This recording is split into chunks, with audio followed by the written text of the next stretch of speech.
Hello YouTube, it's your boy Nathan coming to you to do another recap video. Today we are talking a different type of show that I just wanted to do just to fill in and just talk about a little bit. And I'm talking season 3 of a show on Netflix called Love on the Spectrum. And it's for those you don't know, like somebody had introduced this show to me to take a look at it. And it's pretty interesting. It involves like people who are on the autism spectrum to try to find love and stuff because it can be really challenging for them and stuff and everything. And at the end of the day, everybody in this world deserves love, no matter what kind of disability you got, no matter what kind of conditions you have and everything. Everybody in this world deserves some kind of love. And I'm glad that Netflix like brought a show like to have these people find their true love and basically match them with something. Now, at the same time, these also are still people. I'm going to be, like, when I do this recap, I'm going to be very careful with my wording. Some things I have to be careful of. Some things are still going to be like, okay. Oh yeah, 80s, 90s, sorry. and 2000s. Same here. Sorry about that. But some things that I'll say that are going to be like, are careful. Some things are just going to be like typical normal things when I point them out. Okay, why did you do this? This was crazy. Why would he say that? Why would she do that? This, and that, Some topics I'm not going to blame their autism spectrum on. It's going to be a dumb thing at times. But like I said, but yeah, I watched like season 3 of the show. I'm kind of doing it backwards. I'm doing season 3. I started with season 3, then I'm backpedaling to season 2 on 1 and stuff and everything. So I'm just gonna get started with it. Same here. Sorry. The first person, and after watching season 3, to be honest with you, it was clear to me that the girls on this show are a little bit more functioning than the guys are. As you keep hearing voices, I want to start with this girl named Madison. She doesn't like to be called Maddie. She has she lives on her own actually, and she has like this big collection of dolls. Like she loves dolls and stuff and everything. And she says her dolls are basically her safe place, like, and everything. She said that she handles her being on the spectrum. Like she's going through like a lot of like therapies and everything and stuff. And, she wants to be like an advocate, like for people who have autism and stuff. So throughout the season, she's been with like a therapist and a matchmaker. I don't know. I don't know if like the producers like match like kind of put them like in a matchmaking, because a lot of these people who are on the show are on blind dates basically. So I don't know, it's just like this is also like a matchmaking thing by the producers, but nonetheless it's pretty cool. So so Madison is, I feel like she's really quirky and everything, and she like I said, she handles her autism pretty well. Like she seems like she's like functioning more than some of the guys on the show that we'll talk about later and stuff. So she goes on her first date, and when she went on her first date, this guy that she went on, he was very, very sensitive to the noise, and he was really nervous. He had his head down like this, like the whole time. And he said that he had to bring his like headphone cancellation stuff and everything to drain out the noise. They had to, even at the restaurant, move outside for him to just to even stand up straight, basically, because he was just so nervous and stuff and everything. Him and Madison did not have anything much in common. Madison was just sitting on like, okay, like what do I do? She was just trying to get a lot out of him, and it was really hard. And at the end of the day, and even her therapist said that, like, if you don't like this guy, you have to say it like this. Like, thank you for coming.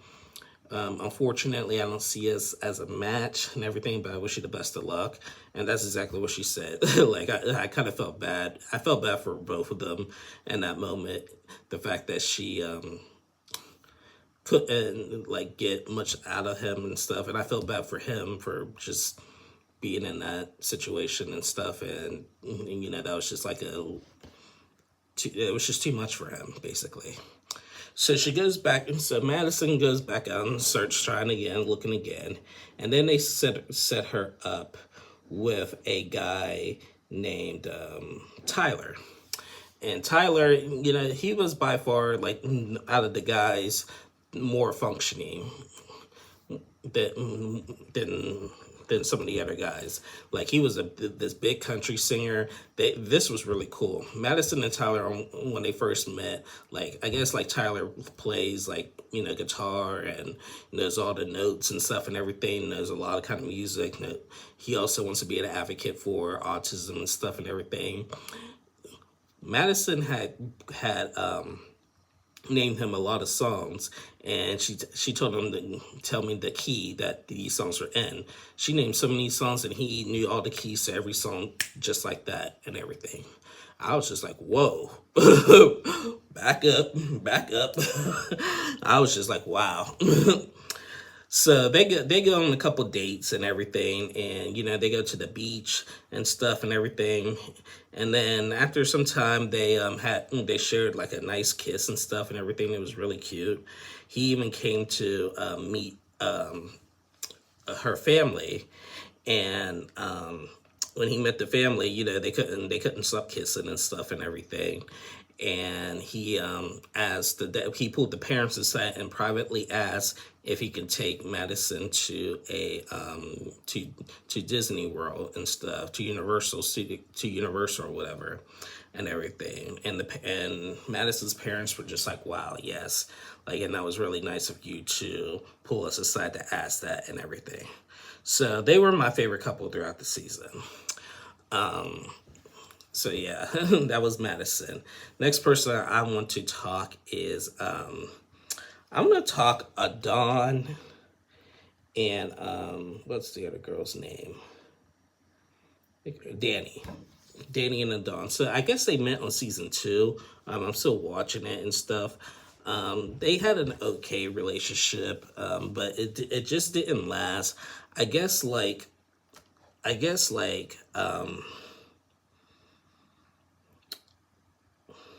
Adon was very like self-conscious. You know, I remember him saying that, you know, he's very he's bilingual. He does a lot of Spanish and English and stuff and everything. And Danny, not Dan. I'm sorry, guys. I'm still trying to learn these names. Give me 1 second while I find this name. Okay, yeah, it is Danny. My bad. Okay, it is Danny. So Danny and Adon, they you know, they've been trying and everything, and you know, he's been working and stuff. Ultimately, like, their relationship didn't last because apparently Danny actually wants to be intimate with him, and Adon actually wants to wait until marriage. Okay, fair enough. I completely respect that. But Adon felt like Danny was really pushing it a little too far. So at the end, they had like a conversation whether they continue this. Like, you know, like Danny said that she really wants to be intimate with him. And he was like, you're going to have to respect it or we just go our separate ways. So she starts crying and ultimately decide to go their separate ways, basically. So, I mean, that's unfortunate, but, you know, it is what it is. Now, let's talk about some of these guys on the show, shall we? I'm going to talk about James first. James is, like, he's really, like, very, like, nervous all the time and everything. Like, he talks a lot. He talks a lot and stuff and everything. We seen James, and I guess he also was also on season 2. And, you know, he's gone on a couple speed dating. He went to speed dating twice, actually, even in season 2 and stuff. And he just did not get no matches. Like, nobody was all that interested to him. Then he goes on a date with this one girl. her name was like Cecilia. Well, I'm sorry, guys. I'm terrible with the names, but he goes on this date with this girl. She was, she was a bigger woman and stuff and everything. It looked like they were having a good time. She was into him and stuff and everything. I didn't get much like autism spectrum from her a little bit. I mean, she seemed like really like well put together, knew what she was doing, like taking like just go with the flow type of person and everything. They go on a date and it just didn't last. But James did find somebody, and towards the end of the season, and he found this girl that he brought to basically their family cookout, basically at the well, not cookout, but they had like a bonfire towards the end of the season, and I think it started with the S. I'm so sorry, guys. I'm still learning these names. I'll do better next time when I recap this, but yeah, James was an interesting character, but I was pulling for him. Oh, come on. I'm sorry, guys. 1 second. Okay, season 3. Here we go.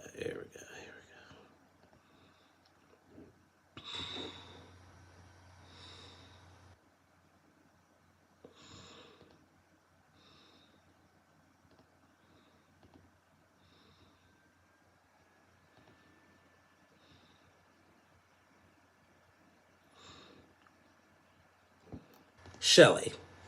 Her name was Shelly. Shelly came to his family little like bonfire and everything, and Shelly seemed pretty shy as well and everything, but her and James like really hit it off, and apparently they're still a couple. It took James 2 seasons, but he found somebody and stuff and everything. So I was happy for James at the end, because I was like, oh boy, come on, James. I was just, come on, James and stuff. So yeah. Next person I want to talk is another interesting character. His name was Tanner. Tanner, he loved to talk, and he also was on season 2. He loves to talk. He has a lot. He had a lot to say. And he talks really fast and stuff and everything. And I'm just like, dude, slow down. It's all good. It's all good. Tanner went on a date at this goat farm or whatever. And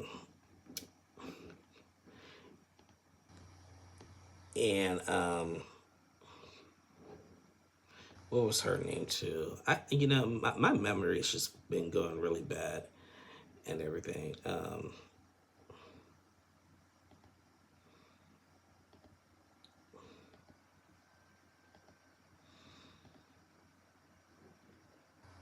1 second.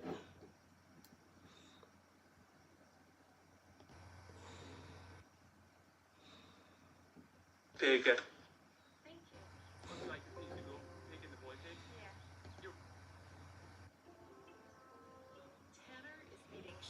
Cheyenne. Okay.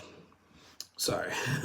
So Tanner, in the beginning of the season 3, went on a date on a girlfriend with this girl Cheyenne, and as I said, Tanner loves to talk. He loves to talk, and he talks really fast and stuff and everything. And sorry guys, I had to mute this. Okay. And so they go into the go for him. He does all the talking. She barely spoke. So at the end of the date, Tanner actually surprisingly just said, I just want us to be friends, basically, and everything, which was fair enough, because she was just not talking, and he talks all the time and everything, basically. So then Tanner later has been matched up with this girl named Callie, and Callie seemed like really she was really Southern. She had the Southern accent and everything. She's definitely from the South, and they went on the date. They did some dancing and stuff and everything.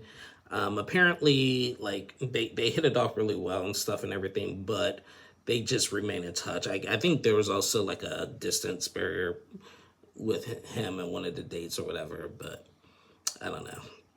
But they still remain in touch. So yeah, yeah. Tanner was an interesting one. Next person I want to talk is Connor and Cheyenne. Connor and Cheyenne, not Connor and Cheyenne, Connor and Georgie.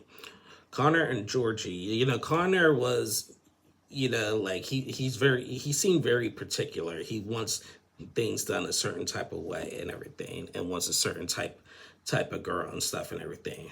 But when he went on this date with Georgie, they hit it off really well. He was nervous and everything. He really liked her. She really liked him. Like, they, they were really a strong couple. They are still together and everything. It was just really beautiful. And at the end of one of their dates, he even asked them, like, can he have a kiss? And then, like, first she said on the cheek and everything, and then they actually went in for a real kiss and everything. Then like the big thing was he wanted her to meet the family and stuff. So she came over and met the family and everything, and like I guess he has some dogs and stuff and everything. Prior to that, he told his mom and the dogs to basically be on their best behavior. He didn't want his mom embarrassing him, like doing the oohs and the ahs and everything, and the crying and everything and all that, everything. And you know, Georgie was really good with his family and stuff, and with the dog, and they like welcomed him with open arms. It was really beautiful. So yeah, that was Connor and Georgia. I really like them. Next couple I want to talk is her name was like Pari, I believe her name is, and Tina. So Pari, she's 22, and she has this like big obsession with trains. She likes to go on trains, go on train rides, and travel around and everything. And you know, she wanted to meet like somebody that like, you know, kind of matched that interest. So they set her up with this girl named Tina, who I think looked like she was like maybe blind, because I seen her like with the like blind like stick or whatever and everything. They go on multiple dates, and every time they went on this one date, and they actually like ran into like a wedding, and they were just like in all of it. Like they saw this wedding, they saw this couple kissing and everything, and they were just praying that one day it would be them two, like even if it wasn't them or the other and stuff and everything. Even the bride and groom even came up to them and gave them her bouquet and stuff. And I thought that was very sweet of that bride to do so and everything. She like, those girls were just like kids in candy stores basically. It was really cute, and that was a nice and classy way for that bride to give them the bouquet and stuff. They're apparently still together, and we seen them also share a kiss too and everything, and it was really cute. This show is really cute basically. So yeah, that was Pari and Tina. And the last couple I want to talk is Abby and David. So Abby and David, they've been on all 3 seasons. And I guess like they're the major success story of the show so far. Last season, they went on a trip to Kenya. And now in this season, they celebrated their 3-year anniversary and stuff. Abby had wrote David a song. And she wrote this song and sung it so beautiful, and how much she like loves her boyfriend David. There's still no wedding bells in the air yet, but like I think it's coming. But oh my God, I was almost in tears when I heard Abby sing this. And I guess Abby was on the Kelly Clarkson show, and I guess she sung that song on the show too. And it was just, wow. So basically, I come out and do this video because, like I said, one, I needed something different to come out and talk about on the Nathan Temp 2 page before we go back into the other dramatic things that we're going to be discussing next week. But, what I liked about this show, it was a nice little change of pace from my originals of 90 Day Fiance and Married at First Sight and Catfish and all that and everything. It was real. It wasn't like fully produced, the matchmaking a little bit was produced, but like what they do and what they say and everything is not produced. It was just all authentic, all real, and everything. Nothing was forced by anybody and everything. Nobody had like, so far I haven't seen like any like major full blown like meltdowns and everything. So yeah, like I said in the intro, like everybody deserves love, and I'm glad Netflix like decided to do a series about people who are on the autism spectrum and stuff and everything. I know plenty of people who are autistic. I know there are people in my family who are autistic. It's and it's nothing to be ashamed of. And I even told somebody else, like, some of these people who are autistic are way smarter than people who are not.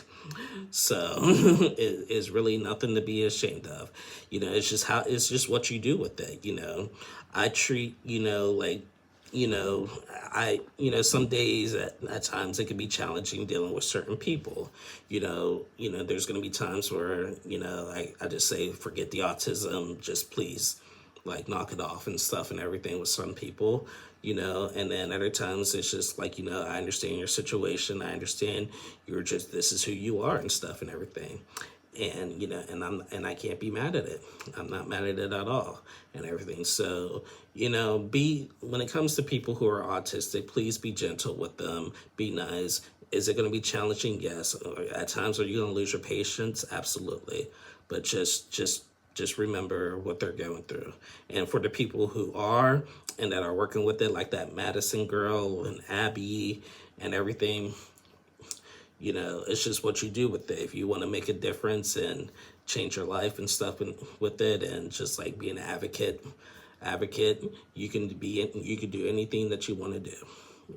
You just gotta have the motivation and the determination to do so. So I really like this show. When season 4 comes out, I may even do season 4 if it comes out. I'll continue to watch the other seasons. But yeah, like I said, I did it backwards and everything. But hey, I liked it. So yeah, so we're going to discuss it a little bit more. But anyway, guys, that is the end of my review. I'll be back on Sunday to recap 90 Day Fiancé. And then we'll start on Monday, 90 Day Hunt for Love. So that premieres next week. So we get back into our dramatic stuff. So anyway, guys, thank you guys for watching. Please like and subscribe to my channel, and I'll see y'all again soon. Bye, y'all.